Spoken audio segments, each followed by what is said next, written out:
Yes, reka tubashimire mwese abakurikiye Kamanzi Official, tubifuriza gukomeza kugubwa neza muri uyu mwaka mushya wa 2025, tubifurizamo ibyiza byose. Ni wa mwanya rero tuganira kuri business, ariko muri iyi minsi tukaba twibanda kuri Pi Network kugira ngo ducoce dusoze ibibazo byinshi bitwugarije, maze tuzinjire muri open minded duhagaze neza. Mbazaniye iki rero?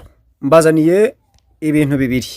Cyambere ni updates za Pi Core Team, icya kabiri ni inkuru y'umugabo wishwe na zahabu ndi wagezeho ikubiyemo inyigisho ziri budufashe. Ndasaba abantu bagira ubunebwe kwihangana uyu munsi ntimugire ubunebwe, kuko iki kintu ngiye kubabwira ni ikintu kibafitiye umumaro. Hari byinshi tujya kugarukaho by'ingenzi kuri konte yawe bwite. Reka twanziki Core Team. Ubu tuvugana nateguraga iyi nkuru, ngira ngo umunsi ugiye gushira amasaha 28 ni ya update yasohotse ejo, iri ku rukuta rwa Twitter, Facebook ndetse na Instagram. Abari buze kujyaho barabibona. Ni ubutumwa butwifuriza umwaka mushya muhire wa 2025 muri video idafite amajwi, ariko hakaba n'amagambo ayiherekeza cyangwa yibanziriza agira ati: Happy New Year Pioneers. Umwaka mushya wa Pioneer. With Pi's upcoming open network launch in Q1 2025, there is a lot to be excited for in the next year. Continue to complete KYC and mainnet migration if you haven't already, and also encourage your networks to do the same. Hano aratubwira ko nkuko nari mbabwiye, aratubwira ko nkuko twiteguye open mainnet mu gihembwe cya mbere nyine cya 2025, hari ibizatungurana cyangwa se izadutangaza muri uyu mwaka uri imbere. Baratubwira ngo komeza usoze KYC, na mainnet migration niba utarigeze ubikora. Nanone kandi ubishishikarize cyangwa utera imbaraga bagenzi bawe cyangwa se networking yawe nabo kubikora batyo.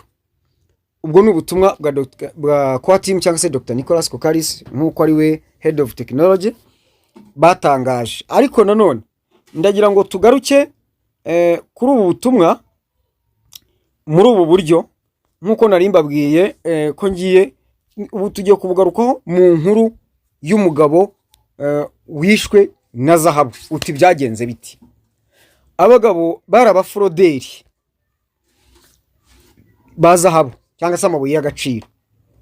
Noneho abo kubirwanya nabo baragenda bakaba barahimbye amayira y'ishyamba. Noneho babirwanyaga baza gucukura imyobo muri iryo shyamba, bakajya bayitwikiraho bayirenzaho ibyatsi kugira ngo babone uko bagomwa baba froderi ba zahabu. Noneho uguyemo akajya heramo cyangwa agapfiramo, nuko igihe kikazagera bakajya baza kureba muri ya myobo niba nta zahabu zirimo, bakajya bazikuramo. Umunsi umwe rero umugabo araza ari kumwe n'abandi, kuko batabaga bazaho imyobo iri, agira atya aranyerera agwamo. Kubw'amahirwe agwamo ahagaze. Mu kugwamo ahagaze n'umuzigo ntiwamugwira, ahubwo umuzigo urumva yagwanyemo nawe, ari kuko bakamanukanye waragenda gw'impagazi. Agezemo arasangamo indi mitwaro ya zahabu, asangamo amagufwa y'abantu bapfiriyemo. Nuko bagenzi be bajagajaga ishyamba bashaka imigozi y'ukuntu bamukuramo.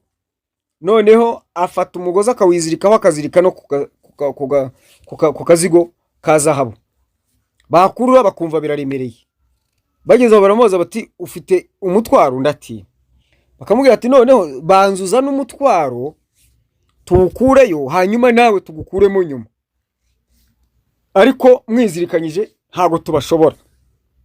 Umugabo aranga, aribwira ati ubu se nibageze hejuru zahabu hanyuma njyewe bakansiga. Babonye bananiranwe barigendera bamusiganamo zahabu. Umugabo agumana zahabu ntiyazirya, igihe kiragera inzara iramwica, agwa aho ngaho arashanguka na zahabu ziheramo, birarangira. Kera kabaye biza kongera mu gihe gishyize kera hagwamo undi. Uyu waguyemo noneho we nawe agira amahirwe ntiyapfa, ariko mu kugwamo asangamo ya mitwaro. Hanyuma bagenzi be bakora kwa kundi, nabo bakora kwa kundi nyine, ubwenge si ubw'umwe. Bashaka imigozi bajagajaga ishyamba, barayibona bashoramo. Arababwira ati noneho, baramubwira bati banzu utange zahabu, hanyuma nawe tugukuremo nyuma. Arababwira ati ariko harimo n'izindi. Bati nibyo? We ntiyigeze anatekereza yuko bashobora no kumusigamo, ntabyo yigeze atekereza. Icyo yakoze, yaziritse agatwaro ka mbere barazamura, atunda udutwaro tugera ku 10 twose. Urumva nawe abantu bose bari barashiriyemo. Dushizemo arangije nawe bamuha umugozi, baramuhambira, arihambira, barakurura barazamura. Umugabo bakira batyo, yazaho barayitwara kandi bamukura muri urwo rwobo, bamurokora muri urwo rwobo. Iyi nkuru nyibabwiriye iki? Nyibabwiriye ko hari abantu benshi bananiwe gutunganya ibyo basabwa, bituma basa nk'abaheze muri wa mwobo, bifitemo gushidikanya, bifitemo ubujiji, bifitemo kugundira, ngo ayo ngayo ngo nciye menshi, ukagira ngo harimo kurangura no gucuruza. Nta bucuruzi burimo. Noneho igihe kizagera open mainnet bagerereho, cyangwa gufunga konte z'ibicupuri kubagerereho, nta kintu yigeze akora na kimwe mu byo agomba gukosora. Hanyuma usange araririra mu myotsi nka wa wundi basize mu rwobo, agasigarana na zahabu atari burye. Nguko uko benshi bazicanwa n'agahinda na payi, badashobora kugira icyo baryaho, cyangwa se badashobora kugira icyo bakoresha. Ejo hari umuntu wamamagaye arambwira ngo bamwimye KYC, ngo nimushakira umuntu azimwihere. Ibyo ubwabyo birasekeje. Tutse bundi wazibona ute udafite KYC? KYC niyo ntebe ya byose, none ntayo, ubwo nta nicyo wavuga. Ariko nabwo niba bihagije wayirangije, zigomba kwimuka zikajya kuri wallet. Ngayo nguko. Noneho rero aba bantu bigize ingundirizi, bigize injiji ku bushake, badafite umuhate, mbese batarwana ibishoboka byose ngo batunganye konte zabo nk'uko amategeko n'amabwiriza ari. Umuntu udashobora no gufata ikiganiro ngo acyumve, yumvaho bipfira. Ndashima umugabo twari kumwe ejo, Eliel, cyangwa ati nakurikiye ikiganiro ndoye nsanga mfite amakosa koko. Aba bantu rero bazahura n'uruva gusenya.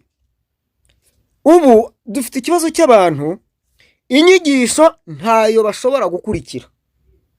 Inyigisho birimo inyigisho niba bishaka, barashaka ibintu bitwika, barashaka ibintu bikonkobora amatwi, barashaka ibintu byakasa mutwe, ibintu bipfuye amaso bya karaye. Abantu baracyari mu tuntu tutwitso n'utudomo kuri gisivi, ibyo nibyo bashaka. None ukabaza, numenya akadomo aho kajya nakitso, nibyo biri bugutunganyirize konte.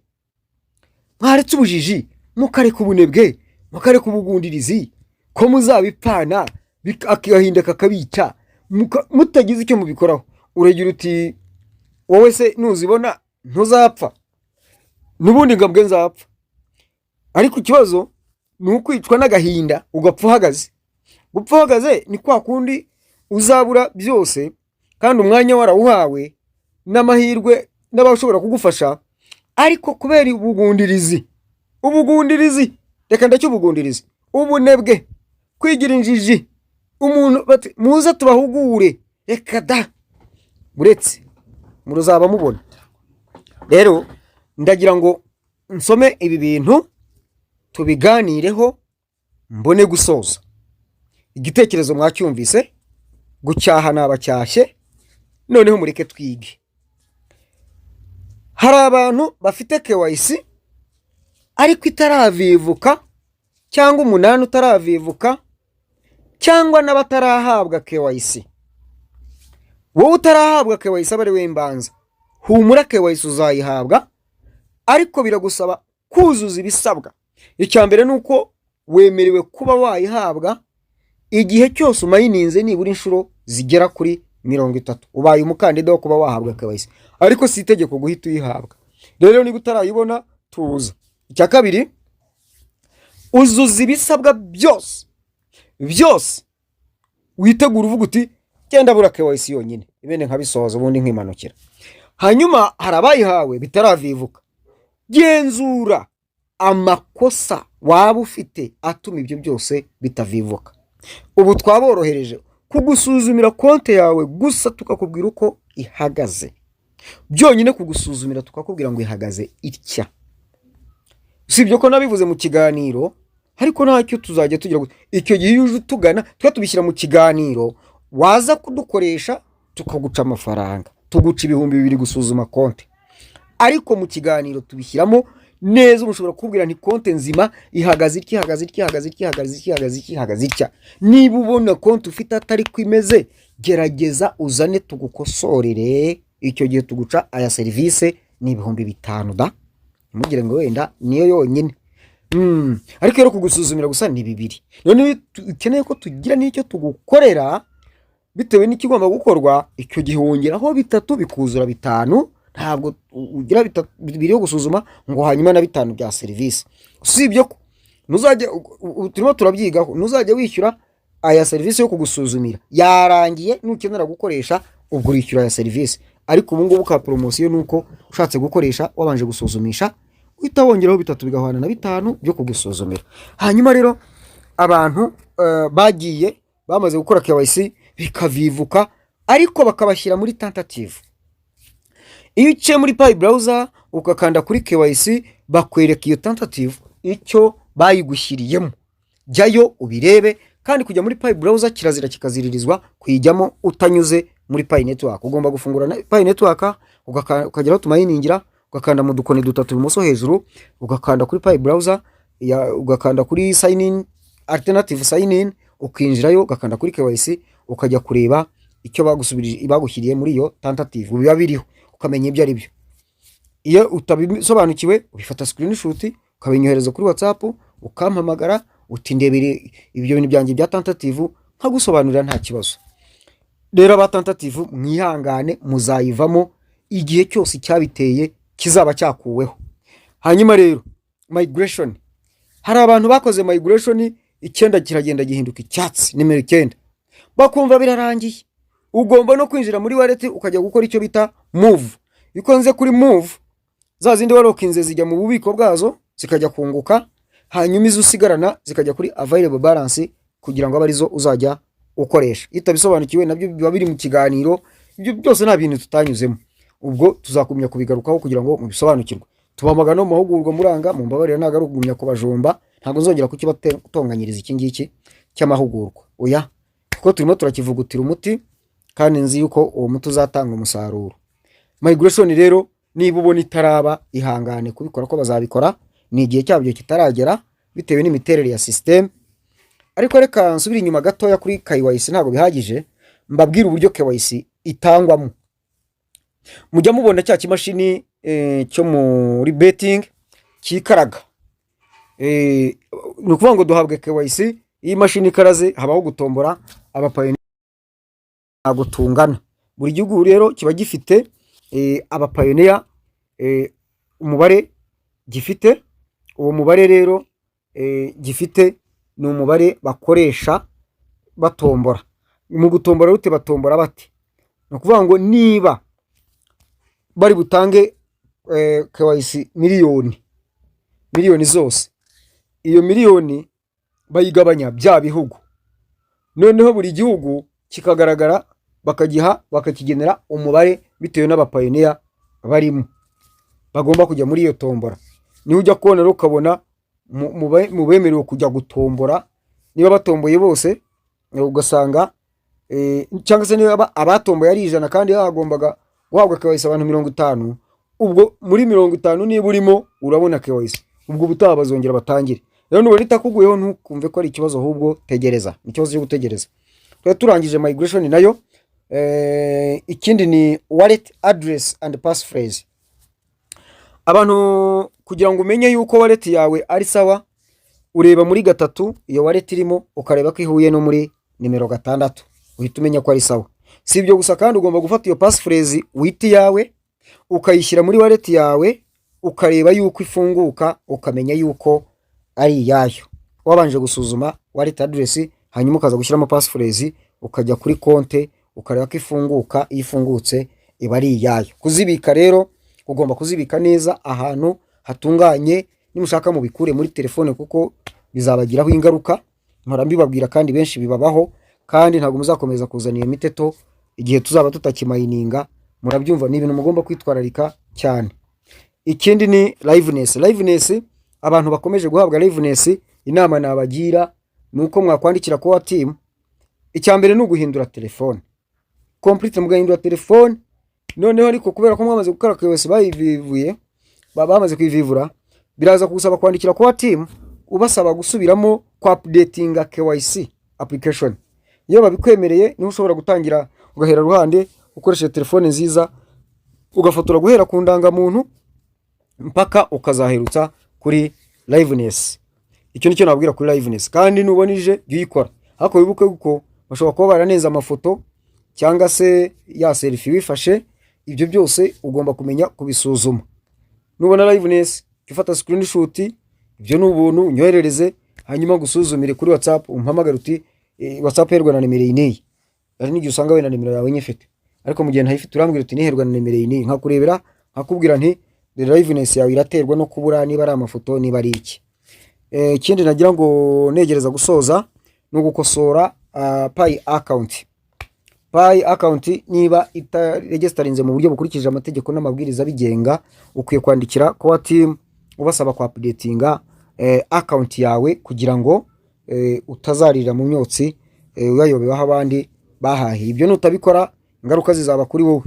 Kugira ngo rero tubikore, nicyo nshorejeho no kwandikira kwa team. Kwa team rero tuyandikira bitewe n'ikibazo, kandi tukanyura mu nzira tubona isubiza cyangwa se ari iyo kwakira icyo kibazo. Benshi rero batabisobanukiwe, nabyo turabafasha, ariko nanone ntago twabura kubibabwira. Hari ababisobanukiwe, ntago ari ngombwa bose. Mu by'ukuri kwandikira kwa team biterwa n'ikibazo ugiye kwandika. Sinakubwira ngo andika utya, sinakubwira ngo andikira ahangaha, biterwa n'ikibazo ufite. Twazabigirira wenda umwanya wabyo urambuye, ariko nacyo nagira ngo ngishyire mu kintu cy'ingenzi tugomba gukosora vuba bishoboka. Amahugurwa rero nkuko nsoza, amahugurwa nkuko nababwiraga twabaye tuyasubitse muri rwo kugira ngo tubitegure neza, kandi tuzabamenyesha. Ahasigaye nimero zacu ushaka kutwandikira kuri WhatsApp cyangwa se nibyo kuri WhatsApp ni 078320 ariko ushobora no kwiyambaza Tigo itari kuri WhatsApp, ariko wayihamagara wakwandika SMS 0722154532. Kuri mikoro Tite Kamanzi. Iyi ni Kamanzi Official. Hari ibintu byinshi byiza kandi turimo kubategurira bizabageraho vuba ahangaha. Byiza cyane abapayiniya n'abantu ba business muri rusange. Kazaba ari agashya kandi k'umwihariko. Icyo twifuza nuko buri wese yagira ibimufasha muri Pi Network akazayirya pe. Nicyo tubifuriza. Ngaho rero mukomeze mugubwe neza, mukomeze kwishimira umwaka mushya. Buri wese akora ibyo akora ashishikaye, dutegerezanya amatsiko. Icyo nibagiwe mutwandikira muri comment, ariko ndagira ngo mbasabe niyo nkunga mbasaba, niyo mafaranga mbasaba, mujye jya wumva ikiganiro ugisoze kandi ugisharinge mugenzi wawe kugira ngo nawe ye guhusha ayo mahirwe. Iyo bubumenyi tuba twatakaje imbaraga.